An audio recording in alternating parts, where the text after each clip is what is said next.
কি ব্যাপার মহারাজ, সকাল হয়ে গেল, উঠবেন না নাকি?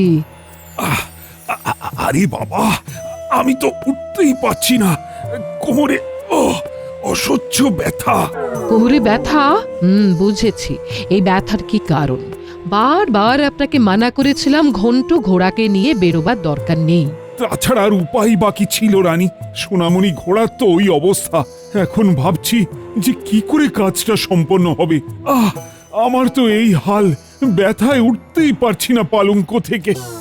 আচ্ছা মহারাজ, বলছিলাম কাজটা যদি গোপাল করে দেয় তাহলে কি খুব অসুবিধে হবে?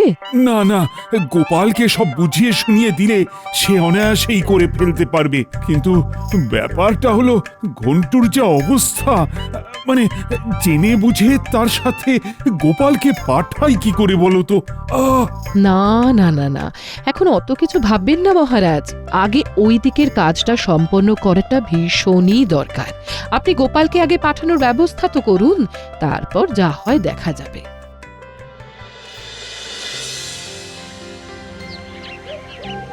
শোনো প্রহরী, তুমি গোপালকে গিয়ে বলবে যে সে যেন অতি সত্বর রাজপ্রাসাদে এসে আমার সাথে দেখা করে। হ্যাঁ প্রহরী, তাকে মহারাজের একটা জরুরি কাজ করে দিতে হবে। সেই কাজটার পুরস্কার হিসেবে আবার মহারাজ 50 মোহর বরাদ্দ করেছেন। আচ্ছা মহারাজ, আমি তাহলে আসছি। তুমি আবার মোহরের কথা বলতে গেলে কেন? মোহরের কথা বললে কাজটা তাড়াতাড়ি হবে তাই। একে তো ঘন্টুর এই অবস্থা, তার উপরে বিনা মোহরে যদি কাজটা করান মহারাজ, তাহলে গোপাল এরপর থেকে আমাদের অন্য কোনো কাজ নাও করতে পারে। ঠিক ঠিক, এই না হলে আমার রানী। আমি ঠিকই বলি।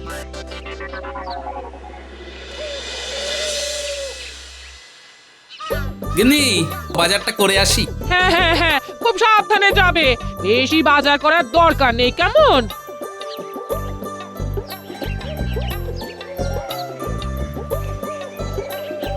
গোপাল দাদা, ও গোপাল দাদা, আরে আমি প্রহরী, একটু বাইরে এসো, কথা আছে। হ্যাঁ, আসছি। গোপাল দাদা, বলছি মহারাজ এক্ষুনি তোমাকে একবার রাজপ্রাসাদে ডেকে পাঠিয়েছেন। আমাকে ডেকে পাঠিয়েছেন? কিন্তু কেন? রাজসভা তো আজ বন্ধ। কেন ডেকে পাঠিয়েছেন তা তো জানি না, তবে এইটুকু জানি মহারাজের কোনো একটা কাজ তোমাকে করে দিতে হবে, এবং সেই কাজ বাবদ তোমাকে পারিশ্রমিক হিসাবে 50 মোহর দেবেন। আচ্ছা, কিন্তু আমি তো এখন একটু বাজারে যাচ্ছিলাম। সমস্যা নেই, আমি তোমার হয়ে বাজার করে গিন্নিমার কাছে পাঠিয়ে দেব। বেশ, তবে চলো যাই।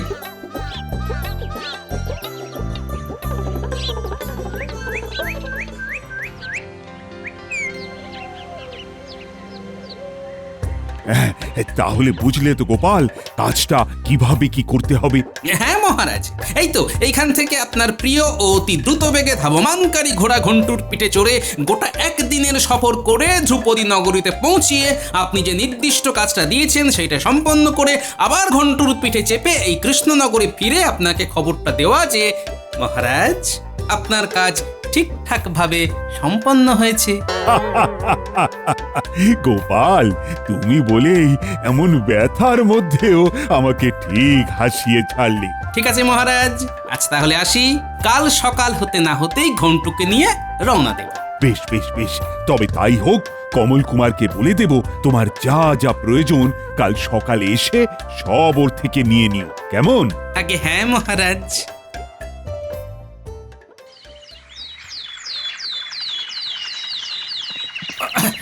ওরে বাবা রে, ও ঘন্টু, একটু আস্তে ছোট রে বাবা, পড়ে যাবো তো আমি, আমার মাথা ঘুরছে। ও ঘন্টু,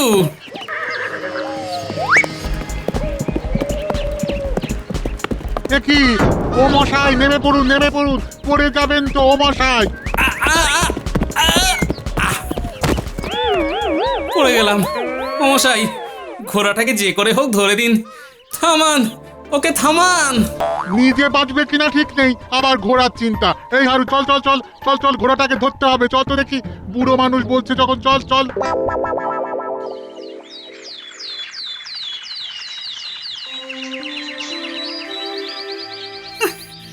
মহারাজ, মহারাজ, আমি আমি ফিরেছি মহারাজ।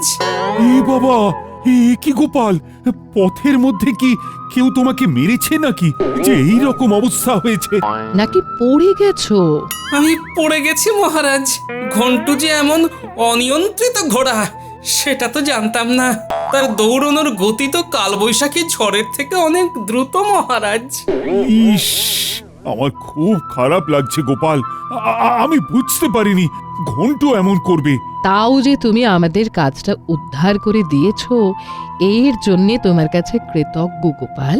নেহাত মহারাজের কাজ, তাই শত ঝামেলার মধ্যে হলেও এই ব্যথা বেদনা নিয়ে করে দিয়েছি। গোপাল, গোপাল, তোমাকে 50 মোহরের বদলে 100টা মোহর দেব। এছাড়া এই ব্যথা বেদনা সারানোর জন্য বৈদ্যর পথ্যের মূল্য আমি দিয়ে দেব। তবে তোমার এই অবস্থা যে আমার ঘন্টুর জন্য হয়েছে সেটা কাউকে বলো না। আর গোপাল, তুমি একটু দেখো তো কায়দা করে আমাদের এই ঘোড়াটা বেচে দেওয়া যায় কিনা। আচ্ছা বেশ, দেখছি।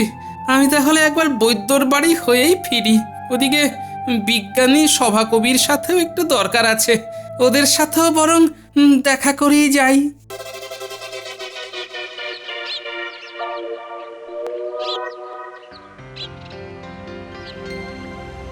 গিন্নি, ও গিন্নি, কই গো, তুমি কোথায়? আমি এসেছি, দেখো না আমার কি হাল হয়েছে। গিন্নি, ও এই যে গিন্নি। আমি ঘরের ভেতরে শুয়েই আছি গো। আজ ভরা অমাবস্যা না, বাতের ব্যথাটা এত বেড়েছে ওরে বাবারে, তাই সকাল থেকে উঠতেই পারিনি। হ্যাঁ, সে কি গো, দাঁড়াও ঘরে যাই। ও বাবা, পায়ে কি ব্যথা। এই, তোমার এমন অবস্থা কি করে হলো? আর কি করে, মহারাজের ঘোড়া পিঠ থেকে ফেলে দিয়েছে। আগো, কি অবস্থা কি অবস্থা! কিন্তু তোমাকে এখন দুটো খেতে দিই কি করে বলো তো? ও বাবারে বাবারে, আমি তো ব্যথার চোটে উঠতেই পারছি না। মা গো, এদিকে ঘরে বাজারও নেই গো। হ্যাঁ, তোমায় উঠতে হবে না গিন্নি, আমি বাজার করে দুজনের জন্য কিছু করে নিচ্ছি। বলি, ঘরে কি জল তোলা আছে? ওই কালকে গিয়ে কোন রকমে 2 কলসি জল এনেছি। ও, তাতেই অবস্থা পুরো কাহিল হয়ে গেছে গো। এই জানো তো ভাবছিলাম আমাদের যদি একটা ঘোড়ার গাড়ি বা গরুর গাড়ি থাকতো। হ্যাঁ, নেই যখন আর কি করা যাবে বলো। যাই হোক গিন্নি, তুমি শুয়ে থাকো, আমি বাজারটা সেরে আসি।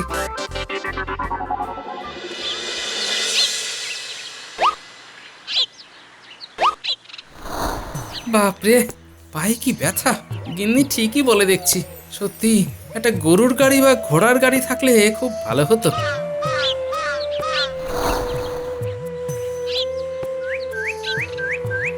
ও গোপাল দাদা, কি হয়েছে?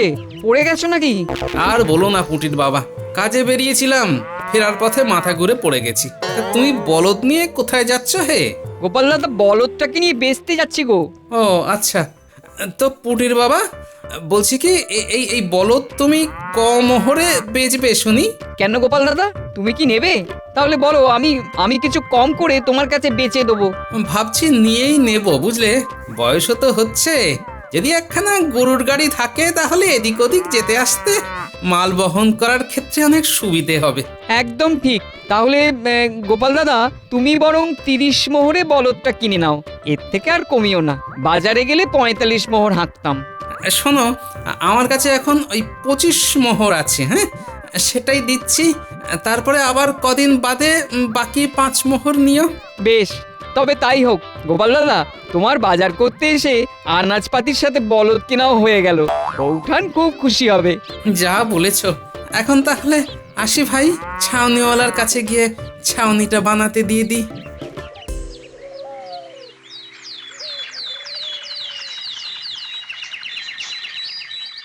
উফ, কখন যে আসবে! বারবার বলে দিলাম সকাল সকাল আসতে, অবস্থাটা দেখো। গো, এবার কি বাইরে আসবো? আর কতক্ষণ এভাবে পটের বিবি হয়ে সেজে গুজে বসে থাকবো বলো তো? আসবো? তুমি বিবি সেজেই বসে থাকো গিন্নি, বলেছি না তোমায় একখানা চমক দেব। তাই যতক্ষণ না বলবো ততক্ষণ মোটে বাইরে আসবে না। কি এতদিন আমার ধমককে আজ আবার আমায় চমক দিতে চাইছো? তবে দাও।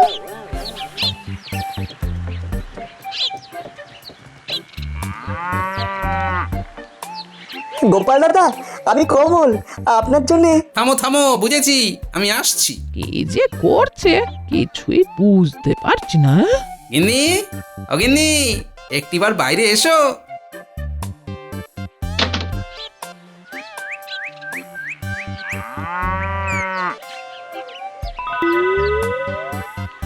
ও মা, এ তো একখানে গরুর গাড়ি দেখছি গো। তবে কি এটা আমাদের? হ্যাঁ গিন্নি, এটা তোমার গাড়ি। যখন ইচ্ছে যেখানে খুশি তুমি এবার থেকে এটাই করে যেতে পারবে, আর হাঁটতে হবে না। শুধু আমায় একবার খবর দিয়ে দেবেন, ব্যাস। আমার তো বিশ্বাসই হচ্ছে না গো। হ্যাঁ, আহা, এটাই তো আজকের চমক ছিল। আমি খুব খুশি হয়েছি, খুব। দাঁড়াও দাঁড়াও, তোমার জন্য 2 পেয়ালা চা করে আনি, দাঁড়াও। দরকার নেই গিন্নি, তার থেকে বরং চলো আমরা এই গরুর গাড়িতে চড়ে ভোলা ময়রার দোকান থেকে একটু মিষ্টি খেয়ে আসি। চলো বেশ, তবে তাই হোক। গিন্নি, ও গিন্নি, আরে এসো এসো, তাড়াতাড়ি এসো, আর কতক্ষণ সময় লাগাবে গো? আরে বাবা, আসছি আসছি। আসলে নিজেদের গরুর গাড়িতে বাজারে যাচ্ছি বলে বাড়িতে যত ব্যাগ আছে নিয়ে এলাম, ওইতে তো হবে না, তাই একটু বেশি পরিমাণেই আনাজপাতি মুদির জিনিস কিনে নেবো গো। ঠিক আছে ঠিক আছে, নাও এবার আস্তে করে দেখে শুনে ওঠো দেখি। হ্যাঁ হ্যাঁ হ্যাঁ।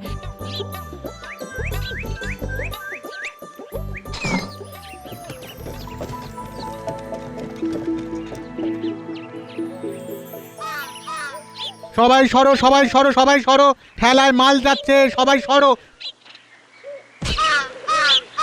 আহা, আরে কি রে বেটা হতচ্ছাড়া, উফ, আমায় এইভাবে ধাক্কা দিলি তুই? চোখের মাথা খেয়েছিস নাকি?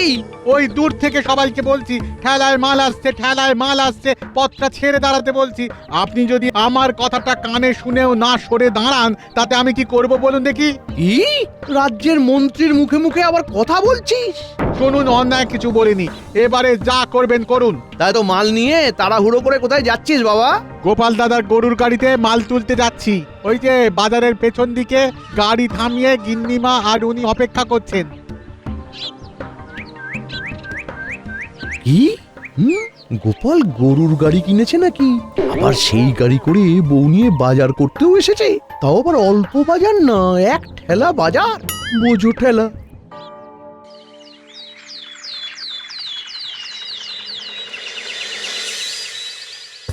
ও বাবা, কে গো গোপাল গিন্নি, গরুর গাড়ি করে জল নিতে এলে যে?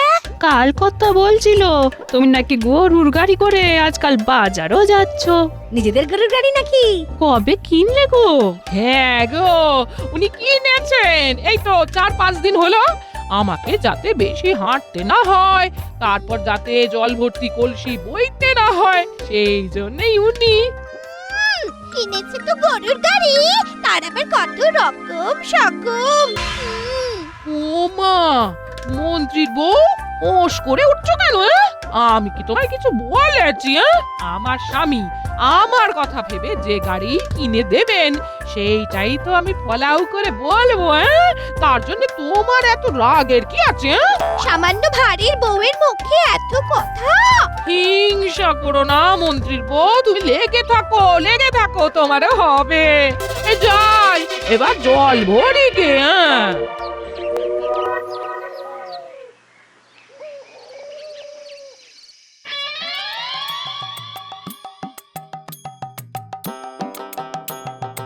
গো, এত খুশি কিসের? নতুন গরুর গাড়ির নাকি মজার কিছু হয়েছে? বলছি আমার সাথে না মন্ত্রীর বউয়ের দেখা হয়েছে, বুঝলে? সে আমার গাড়ি দেখে তার কি রাগ, সাপের মতো ফুঁসছে। তাই নাকি? তাহলে নির্ঘাত আজ মন্ত্রী মশাইয়ের রাতের খাওয়া বন্ধ করে দেবেন। সারা গ্রামে তো চাউর হয়ে গেছে যে আমাদের নতুন গরুর গাড়ি হয়েছে, আর সেই গাড়ি করে আমরা সব জায়গায় যাচ্ছি। বেশ করছি, ছাড়ো তো, কত কিছুই তো দেখলাম। যা হবে দেখা যাবে, কি বলো? একদম। আজ তোমার খাওয়া বন্ধ, আমি কিচ্ছু জানি না, ব্যাস। ও গিন্নি, আরে গোপাল নিজের মোহরে গরুর গাড়ি কিনেছে, আমি তাকে কিনে দিইনি। একটা ভার গরুর গাড়ি কিনে দিল, আর আমি কিনা মন্ত্রীর বউ হয়েও হেঁটে হেঁটে যাতায়াত করি। আহা, আর মিছিমিছি এসব কথা ভেবো না গিন্নি। তুমি এইটা ভেবে দেখো যে তোমার স্বামী কোষাগার থেকে কত কত পরিমাণে ফোকটে মোহর নিয়ে আসছে, এটা ভেবে দেখো। সেরকম গোপালের বউয়ের স্বামী তো সেটা পারছে না, মানে ওদের ঘরে অত মোহরই নেই। তা অবশ্য ঠিক। তাহলে গিন্নি গিন্নি দয়া করে আর রাগ করো না, এবারে খেতে দাও। আচ্ছা ঠিক আছে।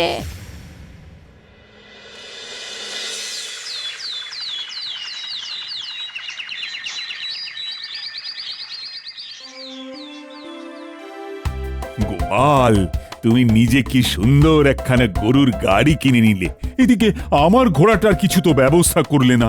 চেষ্টা করছি মহারাজ, আসলে ন্যূনতম মোহরটুকু না পেলে ঘোড়া বিক্রি করে তো লোকসান হয়ে যাবে মহারাজ। আসলে ঘোড়াটার যে অবস্থা বুঝতেই তো পারছো। গোপালের উপর আস্থা রাখুন মহারাজ, ঠকবেন না।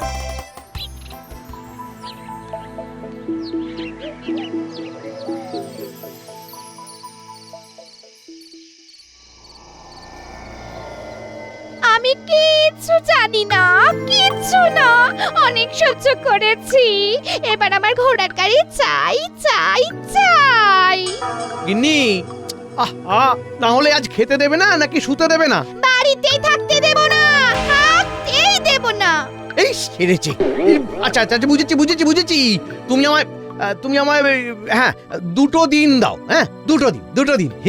এর মধ্যেই আমি ঘোড়া জোগাড় করে ফেলছি না হয়। হ্যাঁ, সকাল হলেই বাড়ির সামনে একখানা বিজ্ঞপ্তি দেব, তেজি উড়ন্ত টকবগে ঘোড়া চাই। তাই? হ্যাঁ, এবারে খেতে দাও গিন্নি। ঠিক আছে।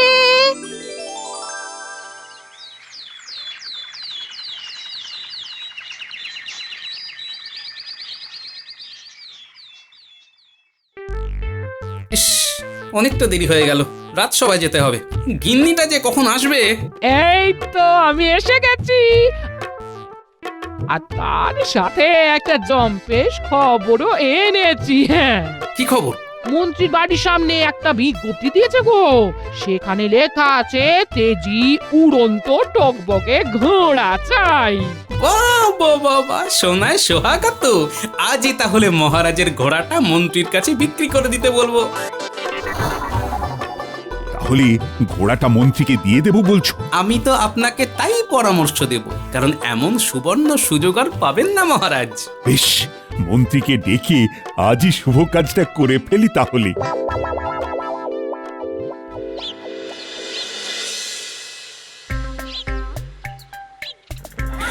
দেখো মন্ত্রী, তোমাকে তো আমি ভীষণ স্নেহ করি, আর তোমার যেহেতু একখানা তেজি উড়ন্ত টকবগে ঘোড়া চাই, তাই আমি তোমায় আমার এই অতি প্রিয় ঘোড়াটা অতি স্বল্প মোহরে বিক্রি করে দিতে চাই। ঠিকই তো, উনি রাজ্যের মন্ত্রী বলে কথা, তাই ওনার ঘোড়া তেজি না হলে চলে। মহারাজ, আপনি আমায় বাঁচালেন। বিপদে আপদে পাশে তো থাকতেই হয়। যাই হোক, কি মনস্থ করলে জানাও। আমি নেব মহারাজ, আমি নেব, আপনার ঘোড়াটাই নেব। হ্যাঁ, তাহলে গোপাল, কালকে একবার হাম্বা বনাম চিহির মুখোমুখি দেখা হোক নাকি? একদম, আমরাও থাকবো মন্ত্রী মশাই।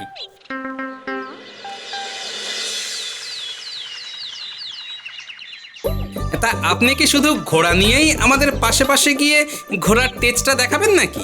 আমি আর আমার পেছনে আমার গিন্নি বসছে, জিনিসপত্রের তাই আর দরকার নেই, বুঝলে? বেশ, আমার গরুর গাড়িতে আমি একা, আর কিছু জিনিসপত্র আছে, বুঝলেন তো? গিন্নি, এসো এসো, উঠে পড়ো। আরে তোমার ঘোড়া প্রস্তুত, ওঠো।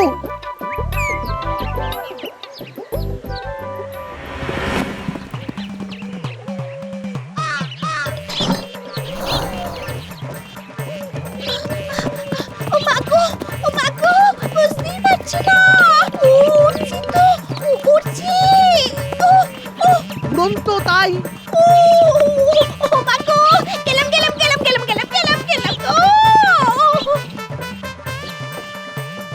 গিন্নি গিন্নি গিন্নি গিন্নি শক্ত করে থাকো শক্ত করে ধরে থাকো গিন্নি গিন্নি একই একই কই গেলে তুমি ও গিন্নি গিন্নি আমি খড়ের গাদায়। ও ও ও ওরে ওরে বাবা রে পড়ে গেলাম এই ঘোড়া দাঁড়া বাবা দাঁড়া এই ঘোড়া দাঁড়া মা বেশি বেগে কাজ নাই, ধীরে সুস্থে চলো তাই।